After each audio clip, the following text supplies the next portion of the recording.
Hallo und herzlich willkommen zu meinem neuen Video. Schön, dass ihr wieder alle mit dabei seid.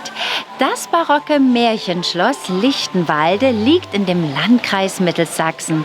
Das Schloss ist umgeben von einem Barockpark mit zahlreichen Wasserspielen, der 2005 zu den schönsten Parks Deutschlands gekürt wurde. Und dieses barocke Märchenschloss möchte ich euch heute etwas genauer vorstellen.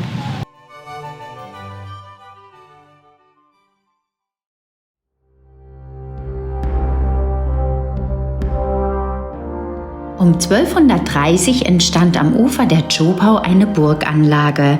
Als Erbauer gelten die Markgrafen von Meißen. Erstmals urkundlich zur Erwähnung kam Lichtenwalde 1280. Viele Eigentümer haben seitdem die Geschicke der Burg mit beeinflusst. Genannt werden soll der Ritter Dietrich von Harras, welcher mit dem Sprung zu Pferd vom Hausstein um 1454 in die Sagenwelt eingegangen ist und der die Burg ab etwa 1474 nach dem Tod seiner Mutter Ilse zusammen mit 3 Brüdern übernahm. Die Familie von Harras ließ die im Sächsischen Bruderkrieg gestürmte und niedergebrannte Burg wieder aufbauen.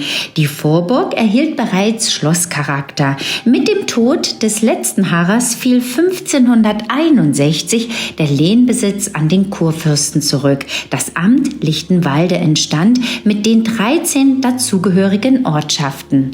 1694 erwarb die Familie von Bünau Lichtenwalde im Austausch gegen Pillnitz bei Dresden, dass Kurfürst Johann Georg IV. Seine Mätresse Magdalena Sibylla von Neitschütz schenken wollte.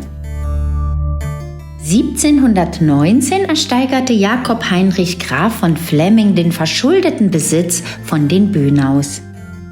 1722 erwarb Christoph Heinrich Graf von Watzdorf Kabinettsminister von August dem Starken Lichtenwalde.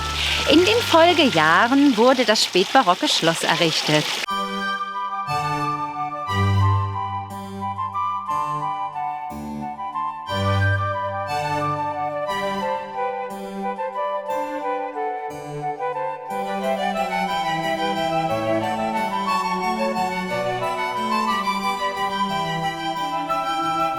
Nach dem Tod des Grafen Christoph Heinrich von Watzdorf 1729 erbte der Sohn Friedrich Karl das Anwesen.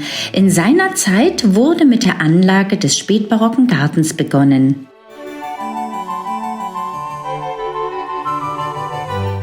Im Siebenjährigen Krieg drohten Zerstörung und Plünderung des Lichtenwalder Schlosses. Dass die Perle des Zschopau-Tales damals verschont blieb, verdankt man dem preußischen König Friedrich II.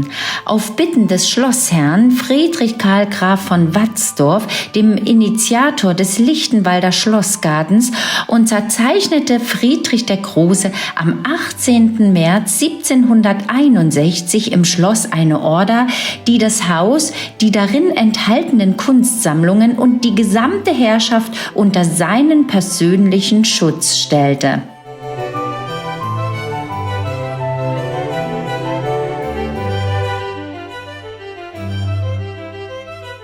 Angesichts der schrecklichen Verwüstungen in Sachsen und des 1760 erfolgten schweren Beschusses der Stadt Dresden grenzte die Unversehrtheit der Herrschaft Lichtenwalde an ein Wunder.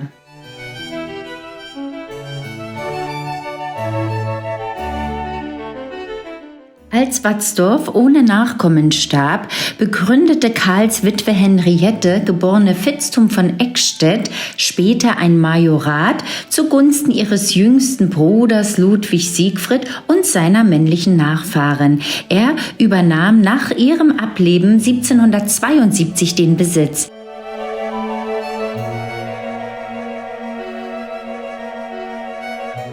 Als Hausherr Ludwig Siegfried Graf Vitzthum von Eckstedt den sächsischen Kurfürsten Friedrich August III. Im Jahr 1772 nach Lichtenwalde einlud, stand er auf der Höhe seiner beruflichen Laufbahn. Als sächsischer Gesandter am Zarenhof in St. Petersburg, am Hof des bayerischen Kurfürsten in München und am Hof des Kaisers in Wien hatte er sich inzwischen das uneingeschränkte Vertrauen des sächsischen Kurhauses erworben.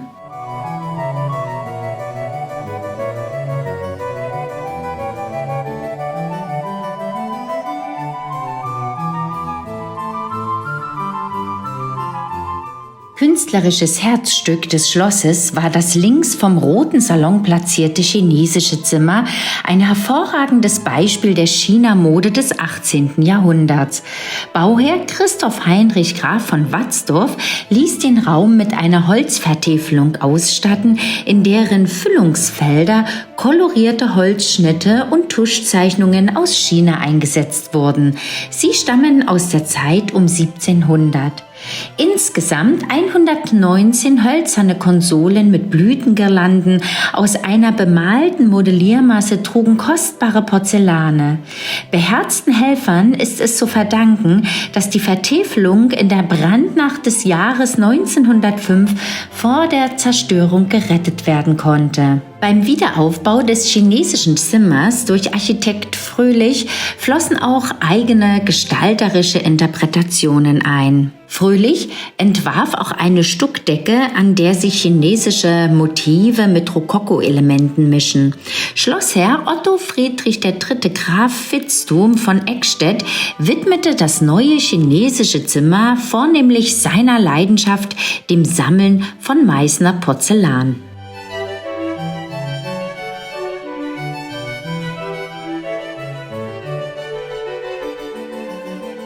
Die russische Zarin Elisabeth I. verlieh Vitzthum infolge seiner herausragenden Bemühungen um ein gutes Verhältnis zwischen Russland und Sachsen den Alexanderorden. Als Oberkammerherr des Kurfürsten kam ihm die Leitung der Dresdner Kunstsammlungen zu, denen er wichtige Anregungen zur Umgestaltung und zur Neuordnung vermittelte. Auch ist ihm zu verdanken, dass die kurfürstliche Bibliothek, das Münzkabinett und die Antikensammlung gemeinsam im von August dem Starken erbauten japanischen Palais in Dresden zu einem Sammlungskomplex vereinigt wurden. Die Grafen Vitzthum von Eckstedt blieben bis zur Enteignung im Jahre 1945 Schlossherren auf Lichtenwalde.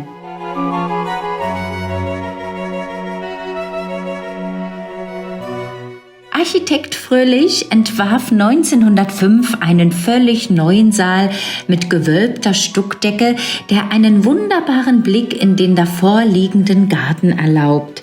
Im Zentrum der Ostwand befindet sich ein Kamin aus belgischem Kalkstein, über dem das gräfliche Wappen der Familie Vitzthum von Eckstedt im Stuck platziert ist.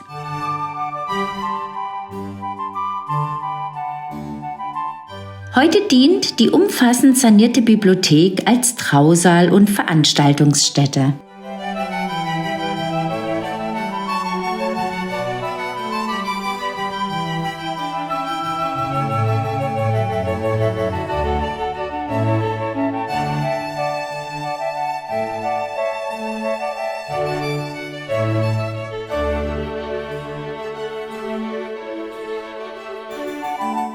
Hedwig Sibylla aus dem Hause von Tschirschky und Bögendorf vermählte sich 1897 mit Otto Friedrich III. Vitzthum von Eckstedt und hielt im gleichen Jahr Einzug im Lichtenwalder Schloss. Zeitgenössische Fotografien zeigen sie als eine überaus hübsche Frau. Im Oktober 1904 kam ihr Sohn Otto Friedrich II. Zur Welt, der 1943 in Russland fiel.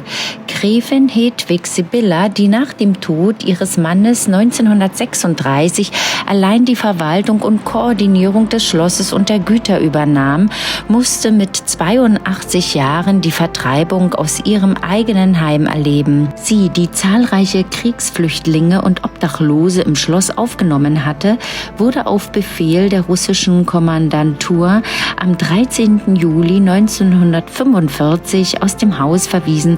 Einsam starb sie 1951 in einem kleinen Häuschen in Lichtenwalde. Die europäische Sehnsucht nach Ferne und die Hinwendung zur fremden, nur aus Reiseberichten bekannten und oft verklärten Kultur Chinas schlug sich im 18. Jahrhundert im Bau von Schlössern und Gartenpavillons im chinesischen Stil nieder, aber auch in der Vorliebe für ostasiatische Porzellane und in der Übernahme von Elementen der Teekultur. Pavillons wie dieser dienten der Entspannung und dem Teegenuss. Bereits vor 5000 Jahren trank man Tee in China, das als Ursprungsland dieses Getränkes gilt. Europa kam recht spät mit dem Tee in Berührung, denn die erste Lieferung traf Anfang des 17. Jahrhunderts mit einem holländischen Schiff in Amsterdam ein.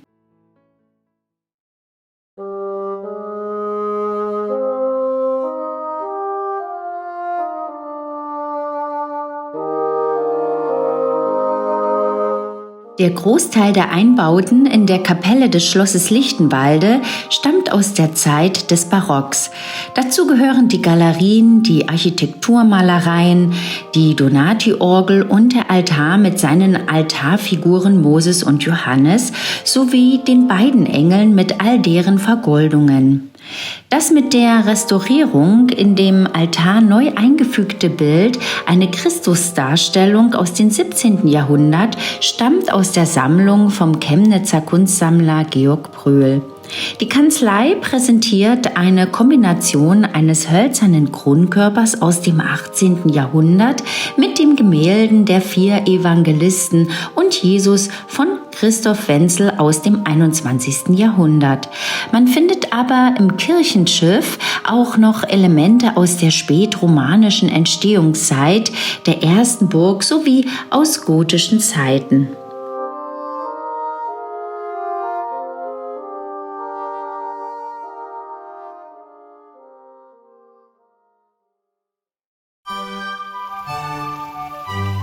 Mit der Schaffung des 10 Hektar großen Barockgartens wurde 1730 begonnen. Schon im 18. Jahrhundert stellte er wegen seiner Wasserspiele mit angeblich über 400 Springstrahlen eine Berühmtheit dar. Das ursprüngliche Aussehen der Anlage verrät uns heute noch der nach seinem Autor benannte Lutherplan aus dem Jahre 1767. Es lässt sich erkennen, dass die barocke Raumkonzeption fast unverändert erhalten geblieben ist. Trotzdem tragen einzelne Gartenteile auch Handschriften späterer Generationen.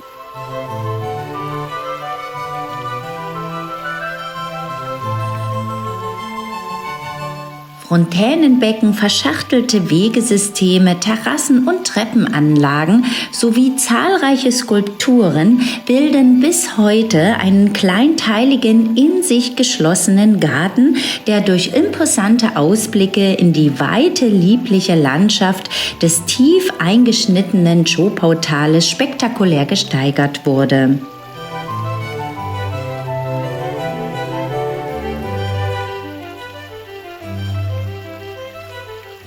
Auch später wurden von den kunstsinnigen Besitzern immer wieder Ergänzungen im Garten vorgenommen. Auch die Anlage einer kleinen englischen Partie mit Bachlauf und romantischer Brücke vom Ende des 19. Jahrhunderts verschönert den barocken Garten.